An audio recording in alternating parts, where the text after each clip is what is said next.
Women are trained from day one to hand away their power. Be quiet. Be nice. Don't be too loud, too strong, too direct. Apologize for everything, even for existing. You've been conditioned to shrink, to smile when you don't feel like it, to accept less than what you deserve. And every time you play by those rules, your confidence dies a little more, not because you lack power, but because you gave it away. Today, I'm here to tell you this. It ends now. No more shrinking, no more silence, no more handing your confidence to people who didn't earn it. The dangerous mistakes you've been making stop today because the price of them is far too high. One of the most dangerous habits women are conditioned to develop from an early age is apologizing for existing.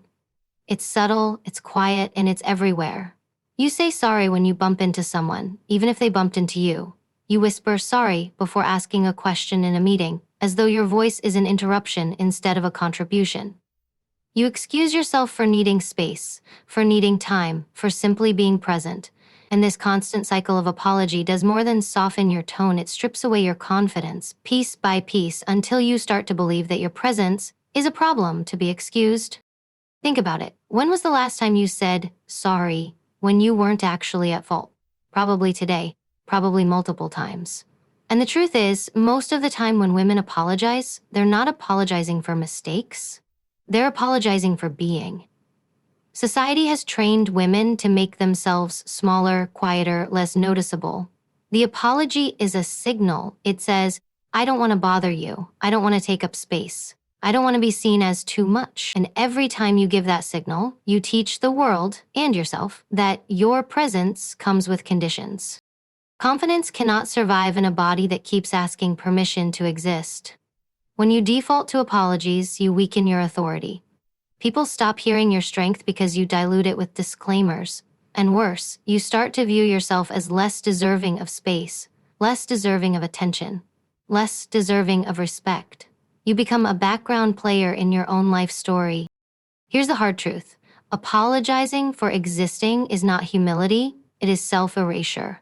It's not being polite, it's being submissive. And it doesn't protect you from judgment, it invites it. Because when people see you apologizing for yourself, they assume you're unsure, insecure, and unworthy of taking up the space you're already in. Now let's get tactical. How do you break this cycle? The first step is awareness. Start noticing when and where you say sorry. Pay attention to the moments you feel the urge to shrink yourself before speaking. Do you apologize before asking a question, before giving an opinion, before walking past someone in a hallway? Write these down, because you can't change what you don't see. The second step is replacement.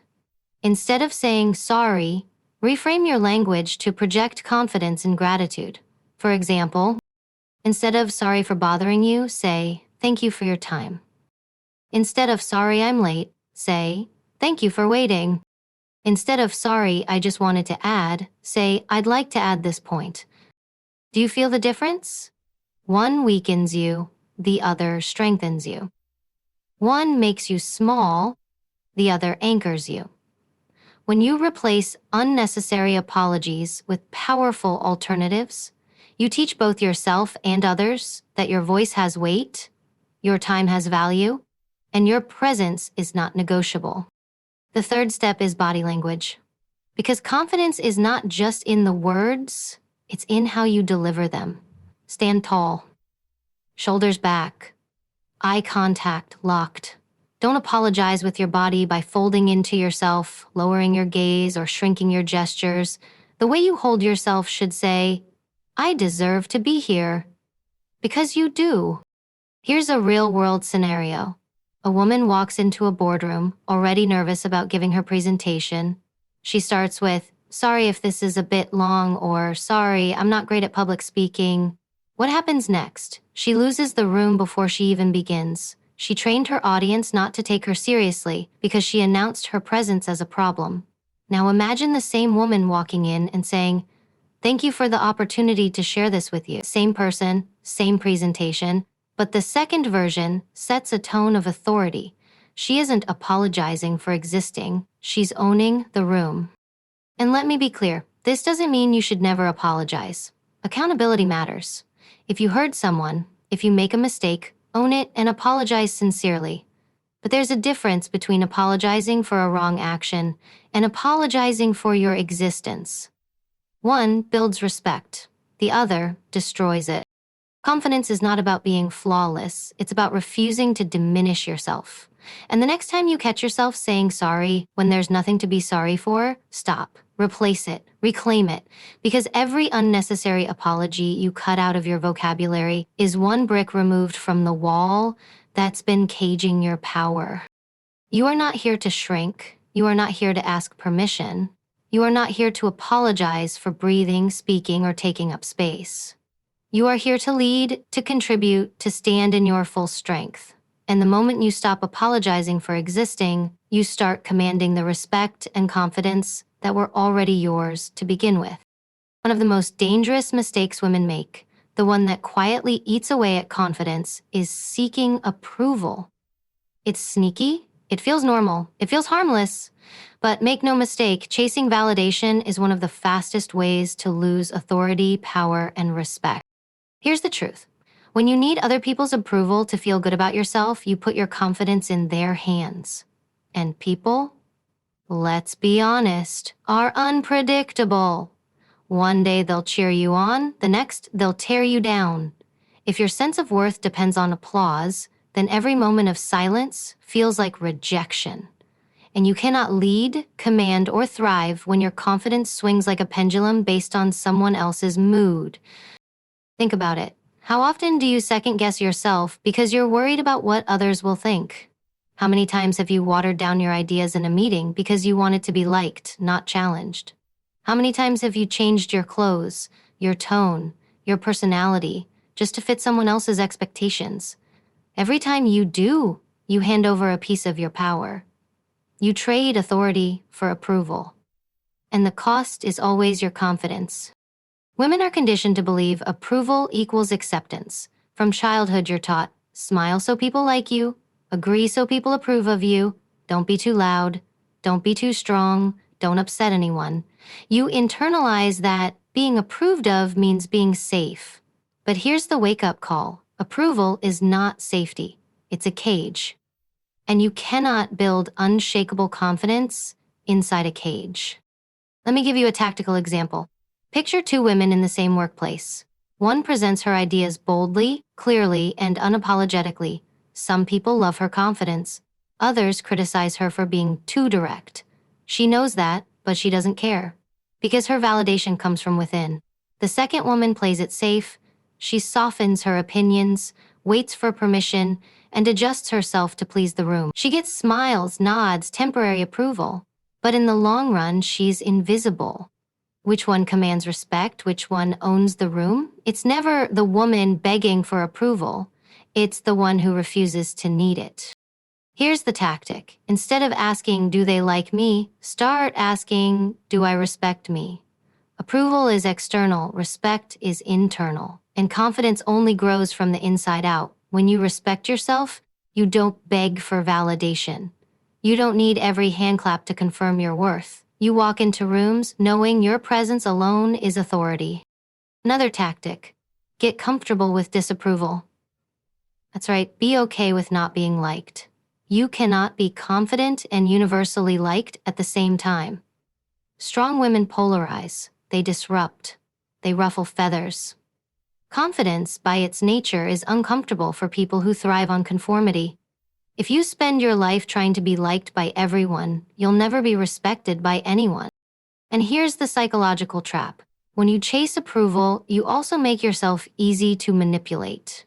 Because people can see it, they can sense that you need them to like you. And manipulators love nothing more than someone who craves validation. They can control you with it. A compliment makes you bend. A frown makes you shrink. That is not power. That is submission disguised as kindness. Instead, reframe. Build your decisions on values, not validation. Ask yourself, does this align with who I am? Does this honor my integrity? Does this make me proud of myself? If the answer is yes, you don't need anyone else to co-sign your choice. Approval is a moving target. You'll never hit it consistently. But self-respect is solid ground. Stand on it and your confidence becomes unshakable. Let me leave you with this tactical mindset. Every time you catch yourself seeking approval, pause and remind yourself, I don't need permission to exist.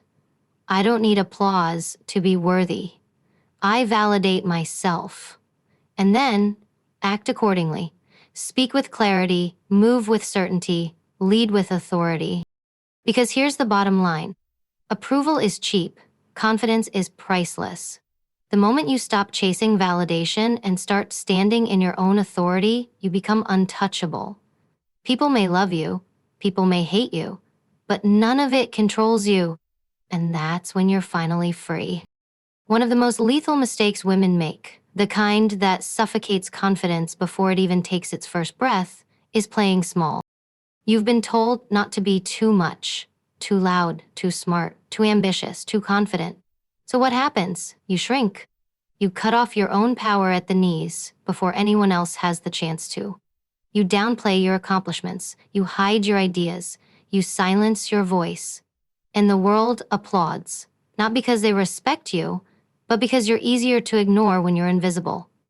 You're invisible, but let me tell you something straight. Playing small doesn't protect you, it erases you. When you dim your light so others don't feel uncomfortable in your presence, you don't create harmony, you create absence. You remove yourself from the room without ever walking out of it, and confidence dies in that silence. Think about it. How many times have you had a powerful idea in a meeting, but kept it to yourself because you weren't sure if it was good enough? How many times have you minimized your own wins, saying things like, "Oh, it was nothing," when someone complimented your work, because you didn't want to look arrogant? How many times have you softened your tone, hidden your strength, or held back your ambition just to avoid being labeled intimidating? Every one of those moments is a confidence killer, not because someone else silenced you, but because you silenced yourself. Here's the truth no one tells you. When you play small, you don't avoid judgment. You invite it. People don't respect what they can't see or hear. They don't value what you keep hidden. And the sad reality is this.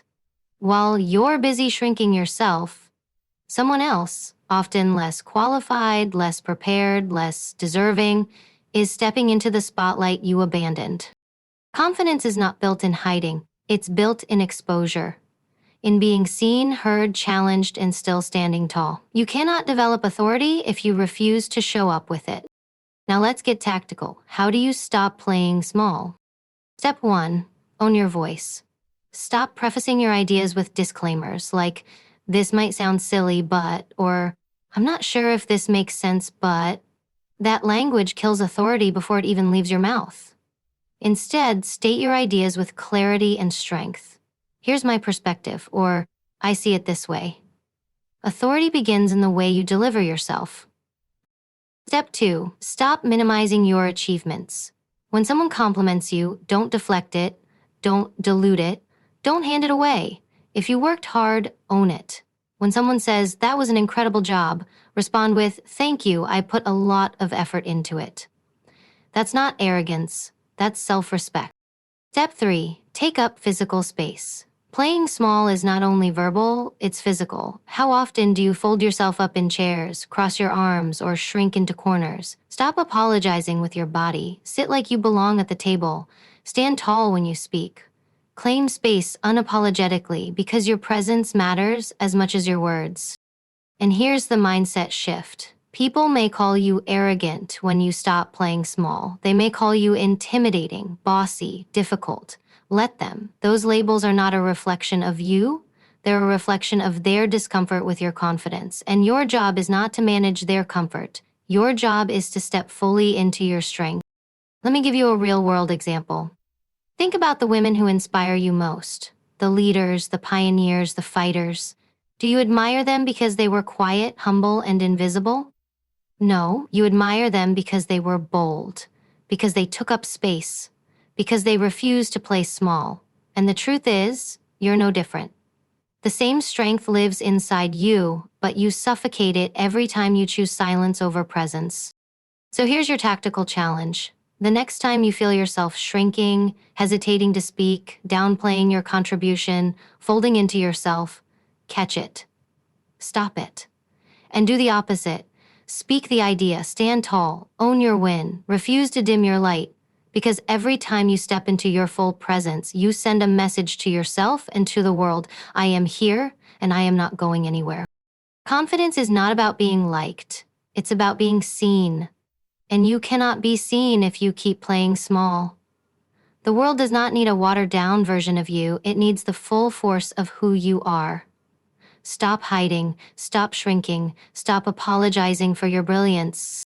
Because the day you stop playing small is the day your confidence stops dying and starts thriving. One of the most corrosive mistakes women make, the one that slowly eats away at confidence until there's nothing left, is tolerating disrespect. And let me be blunt. Every time you allow disrespect, you send a message not just to the person crossing the line, but to yourself, that you are okay with being diminished. Disrespect shows up in many forms. Someone talks over you, someone dismisses your ideas, someone makes a cutting remark, a joke at your expense, a subtle dig designed to knock you down. And what do many women do? They smile it off, they stay quiet, they rationalize it. It's not a big deal. I don't want to make it awkward. I'll let it slide. But here's the truth. Every time you let it slide, you train people how to treat you. If someone disrespects you and you tolerate it, they don't learn to stop. They learn that it's allowed. And worse, deep down, you start to believe you deserve it. Confidence cannot survive in an environment where disrespect is normalized. Think of confidence like armor. Every act of disrespect you tolerate puts another crack in that armor.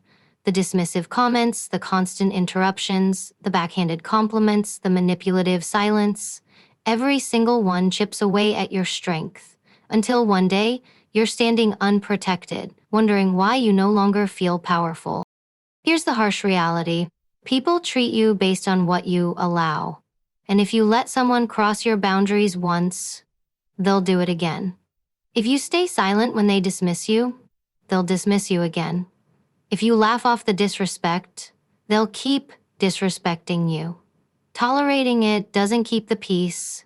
It guarantees war on your self-worth. So let's get tactical. How do you shut this down? Step 1, define your boundaries. If you don't know where your line is, no one else will either. Decide what you will not accept. Talking over you, belittling comments, passive-aggressive digs, toxic jokes. Confidence begins with clarity, and clarity begins with boundaries. Step 2, call it out directly, not with apologies, not with hesitation, directly. If someone interrupts you, don't smile, say, I wasn't finished speaking. If someone makes a disrespectful remark, look them in the eye and say, that's not acceptable. Keep your tone calm, your body strong, your presence unshaken. Disrespect thrives in silence. Kill it with confrontation. Step 3, enforce consequences, because let's be real, some people will test your boundaries no matter what you say, and that's where action speaks louder than words. If someone repeatedly disrespects you despite your clarity, you cut access, you remove yourself, you make it clear, you don't get to have space in my life if you don't respect it. Walking away is not weakness, it's the highest form of self-respect. Let me give you a real-world scenario. Imagine a workplace where a male colleague consistently talks over a woman during meetings. At first, she smiles and lets it go. The second time, she quiets down, telling herself it's not worth the fight. By the 5th time, she barely speaks at all because she already knows he'll override her. Her silence is not a lack of ideas. It's the result of tolerating disrespect. Now flip the scenario. Same woman, but this time, when he interrupts, she says firmly, I'm not finished. She reclaims her voice. She doesn't allow the disrespect to continue unchecked. Which version of her will be respected? Which version of her will be taken seriously? It's never the one who tolerates. And let's address the fear. Because this is why women tolerate disrespect in the first place. Fear of being labeled difficult. Fear of creating conflict. Fear of not being liked. But here's the truth. People will label you no matter what. If you're strong, they'll call you intimidating. If you're soft, they'll call you weak. If you're direct, they'll call you aggressive. If you're silent, they'll call you invisible. You cannot control their labels, but you can control what you tolerate, and what you tolerate determines the quality of your confidence, your relationships, and your life. Here's the mindset shift. You are not responsible for other people's comfort. You are responsible for your own dignity. Stop tolerating what breaks you down. Start demanding what builds you up. Disrespect is not a test of your patience, it's a test of your standards. So here's the challenge. The next time someone crosses the line, don't let it slide. Don't swallow it. Don't excuse it. Stand tall. Speak up. Enforce your boundary. Because every time you refuse to tolerate disrespect, you send a message to yourself and the world. I am not here to be diminished. I am here to be respected. And that, right there, is confidence in action. Of all the mistakes women make that kill confidence, the deadliest is this: doubting your own power. Self-doubt is the silent assassin of confidence. It doesn't come with noise or obvious attack. It creeps in quietly, whispers in your ear, and convinces you to sabotage yourself. You're not ready. You're not qualified. You're not enough. And if you listen long enough, you'll believe it. You'll start handing opportunities away, holding yourself back, shrinking your potential, not because you lack power, but because you never trusted the power you already had. Here's the truth. Self-doubt is not reality, it's programming. From the time you were young, society fed you the idea that you needed to be perfect before you could be powerful, that you had to check every box, meet every standard, get every approval before you deserved confidence. And you internalized that. Now, when a new opportunity comes, instead of saying, I can do this, you ask, am I really good enough? Let me be blunt. Men apply for jobs when they meet 60% of the qualifications. Women wait until they meet 100%. Why? Because women are conditioned to believe confidence comes after perfection. But confidence is not built on perfection. It's built on trust. Trust in yourself. Trust in your ability to figure it out. Trust that your power doesn't need external proof before it exists. When you doubt yourself, you create hesitation, and hesitation kills opportunity. That promotion you didn't apply for, self-doubt stole it. That idea you didn't share, self-doubt silenced it. That toxic relationship you stayed in, self-doubt told you no one better would choose you. Self-doubt is a thief. It robs you not just of confidence, but of your entire future. Now let's get tactical. How do you destroy self-doubt before it destroys you? Step 1, recognize the voice. That little whisper in your head that says, you can't, you're not ready, you're not enough. Stop mistaking it for truth. That's not your voice. It's fear. It's conditioning. And the moment you can separate yourself from it, you take away its power. Step 2, reframe the fear. Self-doubt is usually a sign you're stepping into new territory. That's not weakness, that's growth. Instead of thinking, I'm not ready, reframe it as, this is stretching me, this is expanding me. Confidence doesn't mean you never doubt, it means you keep moving anyway. Step 3, build evidence. Confidence isn't magic, it's proof. Start stacking evidence of your power. Keep a journal of wins, achievements, breakthroughs. When self-doubt whispers, you can't, you counter with, here's everything I've already done. Evidence silences doubt. Step 4, act fast. Self-doubt feeds on hesitation. The longer you sit in indecision, the louder the doubt becomes. Cut it off at the knees with action. Apply for the opportunity. Speak the idea. Take the leap. Don't wait to feel confident before you act. Act, and the confidence will follow. And here's the mindset shift. Doubt will never disappear completely. Even the strongest, most powerful women in the world feel it.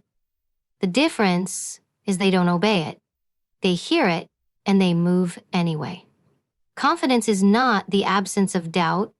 It's the refusal to let doubt run the show. Here's a real-world scenario. A woman is offered the chance to lead a new project. Her first thought, I've never done this before, what if I fail? That's self-doubt talking. If she listens, she'll decline. Another person, maybe less qualified, less capable, will step in. But imagine if she said, I may not know everything, but I will figure it out. That's confidence. Same woman, same opportunity, different outcome. The only difference is whether she obeyed her doubt or trusted her power. And this doesn't just apply to work. Self-doubt shows up in relationships too. You accept treatment beneath you because you question your worth. You stay silent in friendships because you don't want to cause problems. You hesitate to leave toxic situations because you think you won't survive without them. But let me make this clear. Your power is not up for debate. It exists whether you trust it or not. The only question is, will you claim it? Here's your challenge. The next time you hear self-doubt whisper, you're not enough, answer back, watch me. The next time it tells you to stay small, move bigger. The next time it tries to convince you to wait until you're perfect, take action anyway. Because confidence doesn't come from doubting less, it comes from daring more. Confidence dies the moment you doubt your own power, but it comes alive the moment you decide, without apology, that you already are powerful. So let's call it what it is. Confidence doesn't just disappear one day. It's not stolen overnight. It dies slowly through the mistakes you allow yourself to repeat. It dies when you apologize for existing. It dies when you beg for approval that was never worth chasing. It dies when you play small to make others comfortable. It dies when you tolerate disrespect, pretending it's not a big deal. And it dies when you let self-doubt convince you that you were never powerful to begin with. But here's the truth no one can take away from you. Confidence is a choice. Every one of those mistakes is a decision you make daily. And every single one is also a decision you can stop making today. You don't need permission, you don't need validation, you don't need to wait until you feel ready. You already have the authority to walk differently, speak differently, show up differently. Ask yourself, how much longer will you hand away your confidence? How much longer will you shrink when you should stand? How much longer will you let fear or disrespect dictate your worth? The world will never stop testing you, but the outcome is not decided by them, it's decided by you. Because the moment you stop apologizing, stop seeking, stop shrinking, stop tolerating, and stop doubting, something shifts. Your voice sharpens, your presence expands, your power becomes undeniable. You stop asking, am I enough? And you start declaring, I am more than enough. And that's the reflection I'll leave you with. Are you ready to stop making the mistakes that kill confidence? And finally step into the unapologetic, unshakable version of yourself the world has been waiting to see?